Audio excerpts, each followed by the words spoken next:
الکریم اما بعد فاعوذ باللہ من الشیطان الرجیم بسم اللہ الرحمن الرحیم رب اشرح لی صدری ویسر لی امری واحلل عقدۃ من لسانی یفقہوا قولی۔ السلام علیکم ورحمۃ اللہ وبرکاتہ۔ ناظرین، پروگرام دعا کیجئے کے ساتھ آپ کی خدمت میں حاضر ہیں۔ آج ہم انشاءاللہ بیماری سے شفا کی دعائیں آپ کے ساتھ شیئر کریں گے۔ صحت اور بیماری انسانی زندگی کے ساتھ ساتھ ہیں۔ انسان کی زندگی کے کوئی بھی 2 دن ایک جیسے نہیں ہوتے۔ آج اگر انسان خوش ہے تو کل اداس ہوگا، اگر آج وہ اپنے جسم میں قوت محسوس کر رہا ہے تو کل بیمار ہو سکتا ہے۔ انسان کے اوپر دن میں بھی کئی بار مختلف طرح کی کیفیات گزرتی ہیں۔ کبھی انسان روحانی طور پر، جذباتی طور پر بیمار ہوتا ہے اور کبھی انسان جسمانی طور پر بیمار ہو جاتا ہے۔ بیماری کی کیفیت صحت کی کیفیت سے مختلف ہوتی ہے اور ہر انسان اس کو محسوس کر سکتا ہے۔ ایسی صورت میں انسان کو دوا کے ساتھ ساتھ اللہ سبحانہ وتعالیٰ کی طرف رجوع کرنا چاہیے اور اپنے لیے خوب خوب دعائیں کرنی چاہیے۔ بعض اوقات بیمار خود اپنے لیے دعا نہیں کر سکتا تو بیمار کی عیادت کرنے والے اور بیمار کو دیکھنے والے، اس کے دوست، رشتہ دار، عزیز، اقربا اور ایون ہسپتال کا عملہ مریض کے لیے ایسی دعائیں پڑھ سکتا ہے جو اس کے لیے شفا یابی کا ذریعہ ہو سکتی ہیں۔ تو بات یہ ہے کہ انسان ہر حال میں اپنے رب کا محتاج ہے اور اسے اپنی ہر ضرورت کے لیے اپنے رب کی طرف رجوع کرنا چاہیے، اور خصوصاً قبولیت کے مواقع پر۔ رات کا پچھلا پہر اس کے لیے بہت مناسب ہے، جب اللہ سبحانہ وتعالیٰ بندوں کو پکارتے ہیں کہ ہے کوئی جو مجھ سے دعا کرے تو میں اس کی دعا قبول کر لوں، ہے کوئی جو مجھ سے سوال کرے تو میں اس کو جواب دوں، ہے کوئی جو مجھ سے استغفار کرے تو میں اس کو بخش دوں۔ تو جب انسان بیمار ہو، اور خصوصاً اگر ایسی بیماری کا شکار ہو کہ جس میں بظاہر شفا کی کوئی امید نہ ہو، تو اسے اور بھی زیادہ خشوع و خضوع کے ساتھ اور ایسے اوقات میں اللہ تعالیٰ کی طرف رجوع کرنا چاہیے کہ جلد از جلد صحت یابی ہو سکے۔ اور اس سلسلے میں کبھی بھی انسان کو اللہ تعالیٰ سے مایوس نہیں ہونا چاہیے۔ پھر یہ بات یاد رہے کہ جب انسان دعا کرے تو اس سے پہلے اللہ سبحانہ وتعالیٰ کی تعریف کے کلمات کہنا نہ بھولے۔ تو آئیے آج ہم آپ کو دعا کرنے سے پہلے کچھ نئے کلمات بتائیں گے جو اللہ سبحانہ وتعالیٰ کی حمد و ثنا پر مبنی ہے۔ ربنا لک الحمد ملء السماوات والارض وملء ما شئت من شیء بعد اہل الثناء والمجد احق ما قال العبد وكلنا لك عبد اللهم لا مانع لما اعطيت ولا معطي لما منعت ولا ينفع ذا الجد منك الجد۔ اے ہمارے رب، تمام تعریفیں تیرے ہی لیے ہیں جن سے آسمان اور زمین بھر جائیں، اور اس کے بعد جو تو چاہے وہ بھی اس سے بھر جائے۔ تو ہی تعریف اور بزرگی کے لائق ہے۔ بندے جو کہتے ہیں تو ان کا سب سے زیادہ حقدار تو ہے، اور ہم سب تیرے بندے ہیں۔ اے اللہ، جسے تو عطا کرنا چاہے اس سے کوئی روک نہیں سکتا، اور جسے تو نہ دینا چاہے اسے کوئی دے نہیں سکتا، اور کسی مرتبے والے کی بزرگی تیرے سامنے کوئی فائدہ نہیں دے سکتی۔ یعنی اللہ سبحانہ وتعالیٰ کے علاوہ کوئی بھی اور ایسا نہیں ہو سکتا جو انسان کی مشکل کو آسان کر سکے۔ تو آئیے اس کے ساتھ ہم دیکھتے ہیں کہ بیماری کے اسباب کیا ہوتے ہیں، بیماریاں کیوں آتی ہیں۔ سب سے پہلی بات تو یہ کہ بیماری اللہ کے اذن سے آتی ہے۔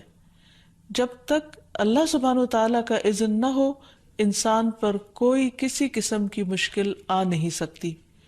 قرآن مجید میں آتا ہے ما اصاب من مصیبت الا باذن اللہ، جو بھی مصیبت آتی ہے وہ اللہ کے اذن سے آتی ہے اور وہ تقدیر کا حصہ ہوتی ہے، اور اس میں اللہ سبحانہ وتعالیٰ کی حکمت اور مشیت کار فرما ہوتی ہے۔ اور وہ کیا ہو سکتی ہے؟ مثلاً اللہ تعالیٰ کسی بندے کے ساتھ بھلائی کا ارادہ کرتے ہیں، اس کے گناہ معاف کرنا چاہتے ہیں، اس کو کسی خاص چیز کی سمجھ دینا چاہتے ہیں، تو اسے تکلیف میں مبتلا کر دیتے ہیں. کیونکہ بعض اوقات انسان زندگی میں اتنا مصروف ہوتا ہے اپنے روزانہ کے روٹین کے کاموں میں کہ وہ ٹھہر کر، رک کر، خاموشی کے ساتھ وقفہ لیے بغیر کوئی ایسی بات سوچتا نہیں کہ جو اسے سوچنی چاہیے، جو اللہ تعالیٰ چاہتے ہیں کہ وہ سوچے. تو جب انسان بیمار ہو جاتا ہے تو ایک اور کنڈیشن میں آ جاتا ہے، وہ آرام کی کیفیت میں آ جاتا ہے. ایسی صورت میں انسان کو وہ باتیں بھی سوچنے کا موقع مل جاتا ہے جو عام طور پر وہ نہیں سوچتا. پھر اسی طرح ہمیں ہمارا دین یہ بھی بتاتا ہے کہ بعض اوقات انسان پر بیماری یا کوئی بھی تکلیف اس کے اپنے ہاتھوں کی کمائی سے آتی ہے، یعنی اس کا اپنا کوئی گناہ یا قصور ہوتا ہے جس کی بنا پر اسے وہ تکلیف پہنچتی ہے. قرآن مجید میں آتا ہے وَمَا أَصَابَكُم مِّن مُّصِيبَةٍ فَبِمَا كَسَبَتْ أَيْدِيكُمْ وَيَعْفُو عَن كَثِيرٍ، اور تمہیں جو بھی مصیبت پہنچی تو وہ اس وجہ سے ہے جو تمہارے ہاتھوں نے کمایا، اور وہ بہت سی چیزوں سے درگزر کر جاتا ہے. اسی طرح بعض اوقات انسان کی بیماریاں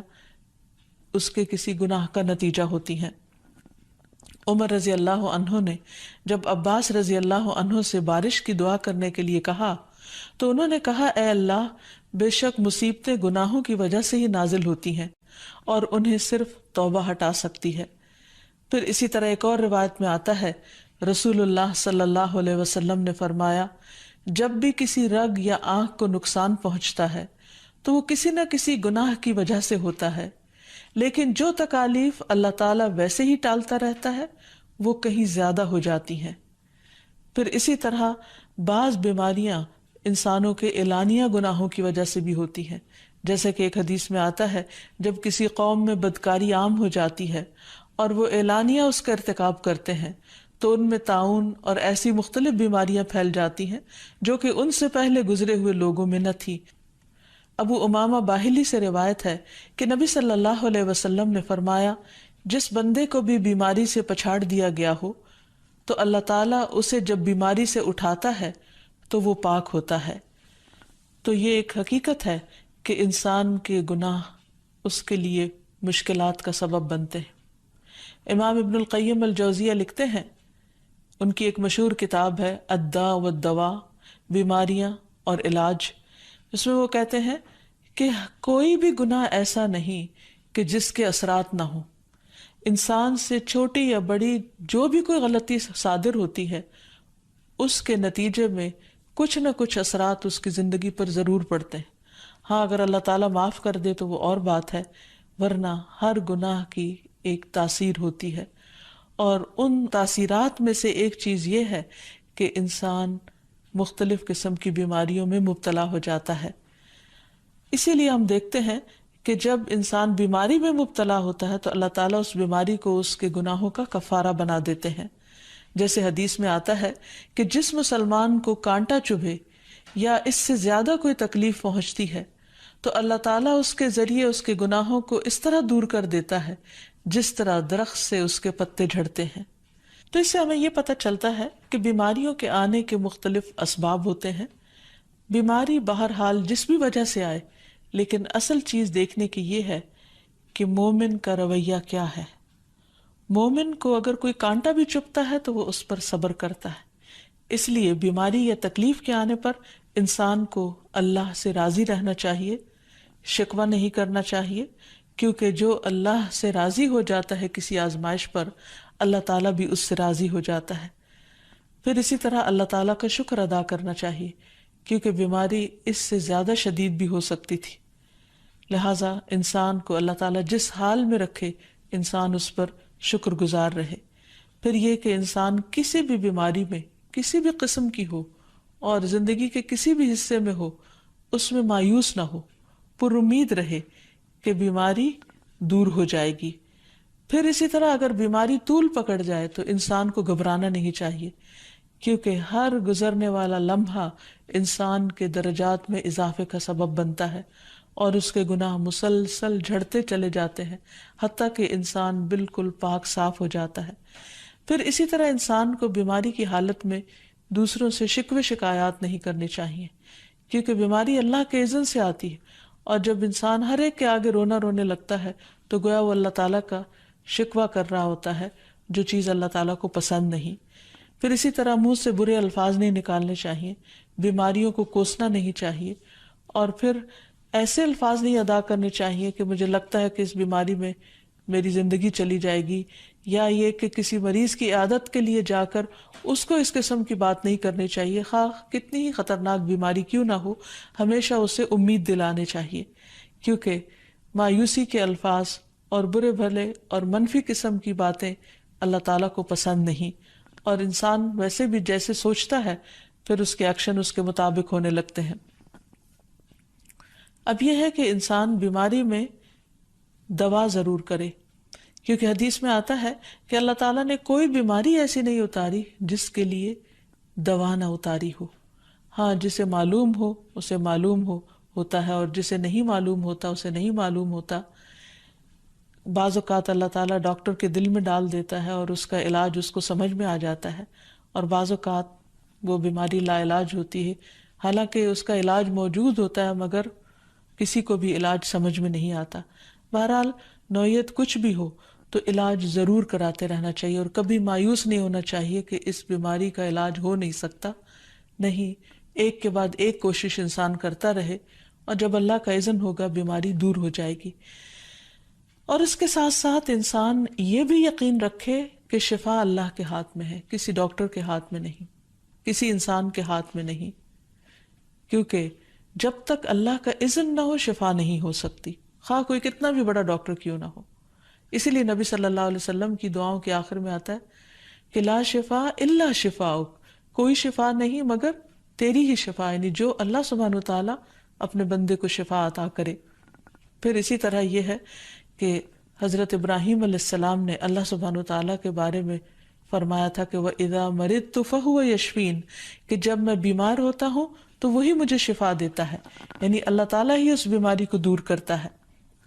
اسی طرح ایک اور روایت سے بھی پتہ چلتا ہے کہ شفا دراصل اللہ سبحانہ وتعالیٰ کے ہاتھ میں ہے۔ حضرت عائشہ سے مروی ہے کہ رسول اللہ صلی اللہ علیہ وسلم دم کیا کرتے تھے اور یہ دعا پڑھتے تھے، امسح البأس رب الناس بیدک الشفاء لا یکشف الکرب الا انت، اے لوگوں کے رب تکلیف کو دور کر دے، تیرے ہی ہاتھ میں شفا ہے، تیرے سوا اس کو دور کرنے والا اور کوئی بھی نہیں۔ پھر اسی طرح انسان جب کسی بیمار کی عادت کے لیے جائے تو اس پر بھی دعا پڑھے اور اس کے لیے دعا کرے۔ رسول اللہ صلی اللہ علیہ وسلم نے فرمایا، جو مسلمان کسی ایسے بیمار کی عیادت کے لیے اس کے پاس آئے جس کی موت کا وقت قریب نہ آیا ہو، اور 7 مرتبہ یہ پڑھے، اسأل اللہ العظیم رب العرش العظیم ان یشفی فلانا من وجعہ، میں اس عظمت والے اللہ سے سوال کرتا ہوں جو عرش عظیم کا رب ہے کہ فلاں کو اس کی تکلیف سے شفا عطا فرمائے،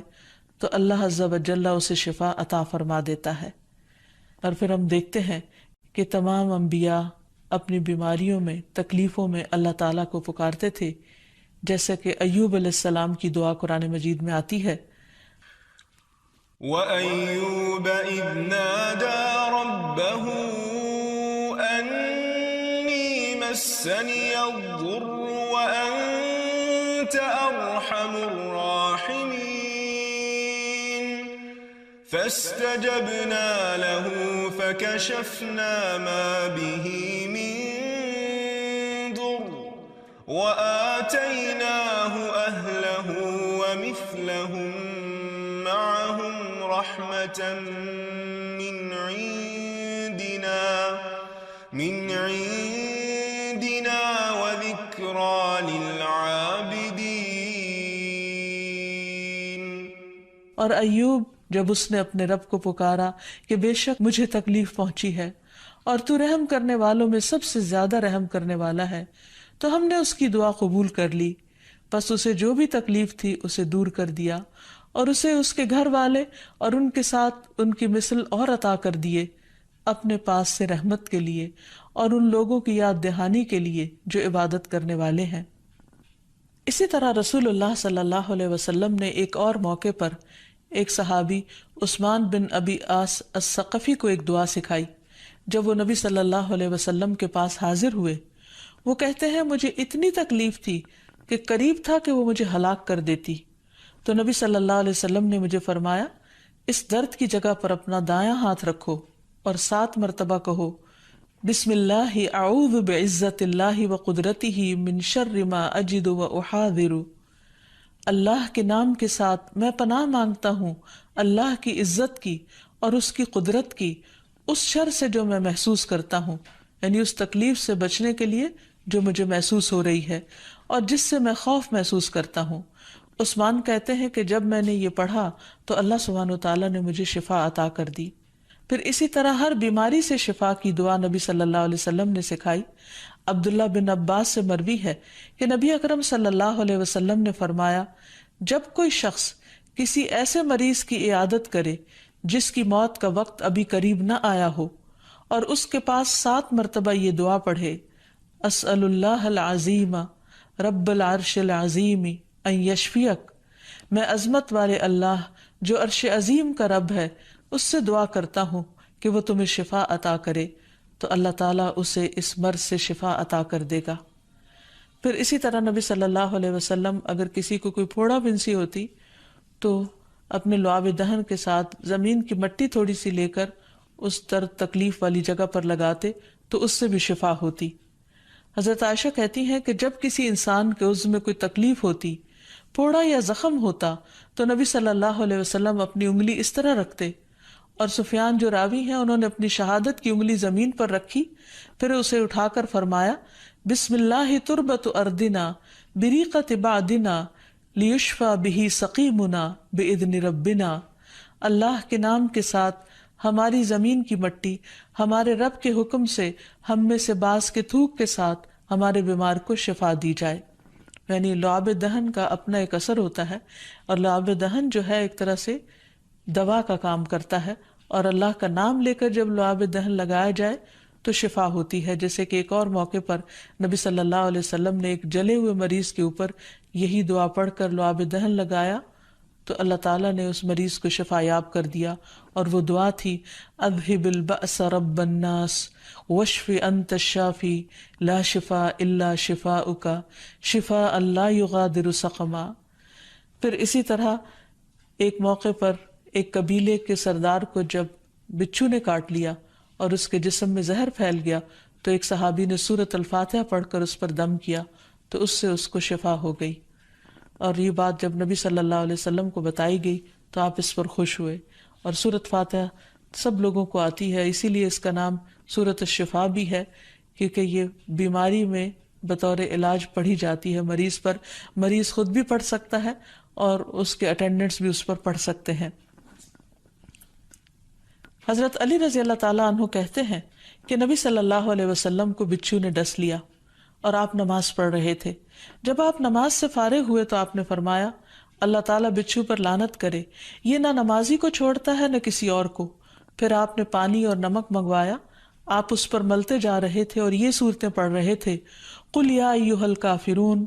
وقل اعوذ برب الفلق اور قل اعوذ برب الناس، تو یہ بھی ایسے مواقع پر پڑھی جا سکتی ہیں۔ پھر اسی طرح یہ ہے کہ اگر کسی بھی دوا یا دعا سے مریض صحت یاب نہ ہو رہا ہو، اس کی تکلیف کم نہ ہو رہی ہو، تو بھی موت نہیں مانگنی چاہیے، کیونکہ مومن کے لیے زندگی ایک بہت بڑی نعمت ہے۔ وہ جس بھی حال میں گزرے، بہرحال وہ اسے آخرت کمانے کا ذریعہ بنا سکتا ہے۔ یعنی اگر وہ تکلیف میں اس کی زندگی گزر رہی ہے اور اس پر وہ صبر کر رہا ہے اور اللہ کو یاد کر رہا ہے تو اس کے بے پناہ درجات بلند ہونے کا ذریعہ ہے۔ یعنی یہ بیماری اس کے لیے بلندی درجات کا ذریعہ بن جاتی ہے، اس لیے کبھی بھی موت نہیں مانگنی چاہیے۔ ہاں اگر تکلیف حد سے بڑھ جائے تو انسان یہ دعا مانگ سکتا ہے اللہم احینی ما کانت الحیات خیرا لی وتوفنی اذا کانت الوفات خیرا لی، اے اللہ جب تک میرے لیے زندگی بہتر ہو مجھے زندہ رکھ، اور جب میرے لیے وفات بہتر ہو تو مجھے وفات دے دے۔ تو اللہ تعالیٰ سے دعا ہے کہ اللہ تعالیٰ تمام بیماروں کو صحت اور شفا عطا فرمائے اور ہمیں بیماری اور آزمائش کے موقع پر اپنی طرف رجوع کرنے کی توفیق دے۔